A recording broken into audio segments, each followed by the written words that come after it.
दोस्तों, इस दुनिया में जब भी एक अच्छी जिंदगी जीने की बात आती है, तो उससे पहले सफलता प्राप्त करने की बात जेहन में सबसे पहले उठती है।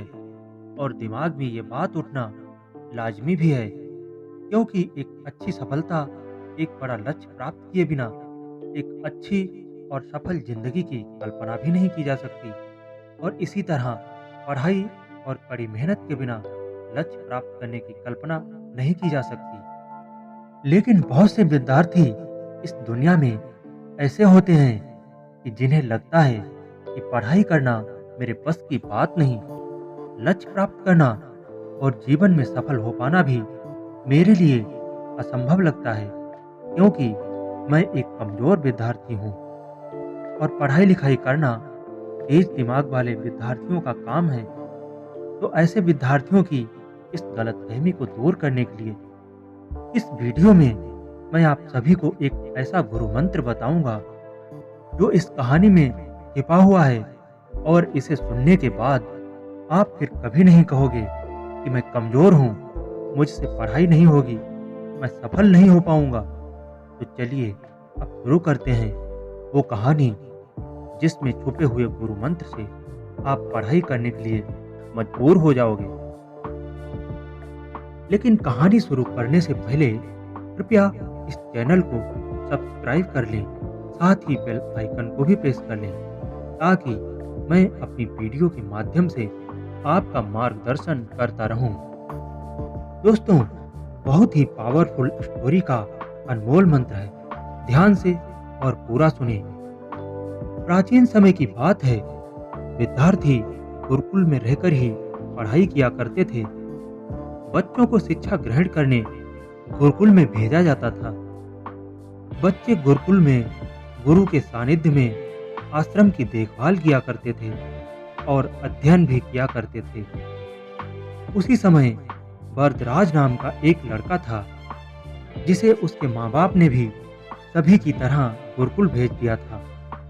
वरदराज आश्रम में रहकर बाकी साथियों के साथ घुलने मिलने लगा और आराम से रहकर पढ़ने लिखने की कोशिश करने लगा। लेकिन वो पढ़ने लिखने में बहुत ही कमजोर था। गुरुजी की कोई भी बात उसके बहुत कम समझ में आती थी। इसी कारण सभी के बीच वो उपहास का कारण बनता है। धीरे धीरे वार्षिक परीक्षा का समय आ गया, पेपर भी हो गए। जब रिजल्ट निकला तो देखा कि उसके सारे साथी अगली कक्षा में चले गए, लेकिन वो फेल हो गया और आगे नहीं बढ़ पाया। तब एक दिन उसके गुरुजी ने भी हार मानकर उसे बोला, बेटा वरदराज, मैंने सारे प्रयास करके देख लिए हैं, लेकिन तुम पढ़ाई में कमजोर ही रहे। अब यही उचित होगा, तुम यहाँ रहकर अपना समय बर्बाद मत करो। बेहतर होगा कि आप अपने घर वापस चले जाओ और घर वालों की काम में मदद करो। निराश वरदराज ने भी सोचा कि शायद विद्या मेरी किस्मत में नहीं है, और भारी मन से गुरुकुल से घर के लिए निकल पड़ा। दोपहर का समय था। रास्ते में जाते हुए उसे प्यास लगने लगी। तब उसने इधर उधर पानी की तलाश शुरू की। काफी देखने पर उसने पाया कि थोड़ी दूर पर ही कुछ महिलाएं कुएं से पानी भर रही थीं। वो कुएं के पास गया और पानी पिया। तत्पश्चात उसने देखा वहां कुएं के चारों तरफ जो पत्थर लगे हुए थे, उन पर रस्सी के आने जाने के निशान बने हुए थे। तो उसने बड़े आश्चर्य के साथ उन महिलाओं से पूछा, ये निशान इतने सख्त पत्थरों पर आपने कैसे बनाए हैं? तो एक महिला ने जवाब दिया, बेटे, यह निशान हमने नहीं बनाए, यह तो पानी खींचते समय इस कोमल रस्सी के बार बार आने जाने से ठोस पत्थर पर भी ऐसे निशान बन गए हैं। वरदराज सोच में पड़ गया। यह जानकर उसे बड़ा आश्चर्य हुआ और उसने विचार किया कि जब एक कोमल रस्सी के बार बार आने जाने से एक ठोस पत्थर पर भी गहरे निशान बन सकते हैं, तो निरंतर अभ्यास से मैं विद्या ग्रहण क्यों नहीं कर सकता हूँ। बरदराज ढेर सारे उत्साह के साथ घर वापस ना जाकर उस कुएं के पास से ही वापस गुरुकुल पहुंच गया और गुरुजी से जाकर बोला कि मुझे पढ़ने दीजिए गुरुजी, मैं अब जरूर पास होकर दिखाऊंगा। गुरुजी भी खुश हुए और बरदराज के आग्रह पर उसे फिर से गुरुकुल में पढ़ने की इजाजत दे दी।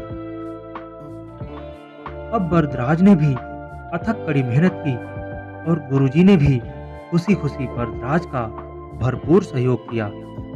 कुछ ही सालों बाद यही मंदबुद्धि बालक बरदराज आगे चलकर संस्कृत व्याकरण का महान विद्वान बना, जिसने लघु सिद्धांत कौमुदी, मध्य सिद्धांत कौमुदी, सार सिद्धांत कौमुदी, गीर्वाण पद्मंजरी आदि रचनाएं की। तो साथियों, आप सभी समझ ही गए होंगे कि अभ्यास की शक्ति एक ऐसा शक्तिशाली मंत्र है जो आपको विजेता बना देगा, फिर आप चाहे कितने ही कमजोर विद्यार्थी क्यों ना हो। और वैसे भी कमजोर कोई नहीं होता है, हर व्यक्ति, हर छात्र के अंदर एक प्रतिभा छिपी होती है, बस उस प्रतिभा को पहचानने की जरूरत है। अभ्यास बहुत जरूरी है, चाहे वो खेल में हो या पढ़ाई में या फिर किसी और काम में हो। बिना अभ्यास के आप विद्या प्राप्त नहीं कर सकते और ना ही सफल हो सकते हो। अगर आप बिना अभ्यास के केवल किस्मत भरोसे बैठे रहोगे तो आप कभी लक्ष्य हासिल नहीं कर पाओगे और अंत में आपको पछतावे के सिवा कुछ भी हाथ नहीं लगेगा। इसलिए बिना देर किए निरंतर अभ्यास करते हुए धैर्य रखकर परिश्रम और लगन के साथ आप सभी अपनी मंजिल को पाने के लिए जुट जाएं। विश्वास रखिए, अभ्यास आपके सपने को अवश्य पूरा करेगा, क्योंकि महान कवि ब्रंद द्वारा रचित यह दोहा, करत करत अभ्यास के जड़मति होत सुजान, रसरी आवत जात ते सिल पर परत निशान। अर्थात कवि का कहना है कि निरंतर अभ्यास करते रहने से असाध्य माना जाने वाला कार्य भी सिद्ध हो जाया करता है। आज की इस वीडियो में बस इतना ही। वीडियो अच्छी लगी हो तो कृपया एक लाइक कर दें। साथ ही अभ्यास करने का यह मंत्र आपकी जिंदगी में जरा भी सकारात्मक बदलाव लाए तो कमेंट बॉक्स में जरूर बताएं। जुड़े रहिए गुजरते वक्त की आवाज के साथ। मिलेंगे एक और शानदार इंस्पिरेशनल वीडियो लेकर। तब तक के लिए नमस्कार।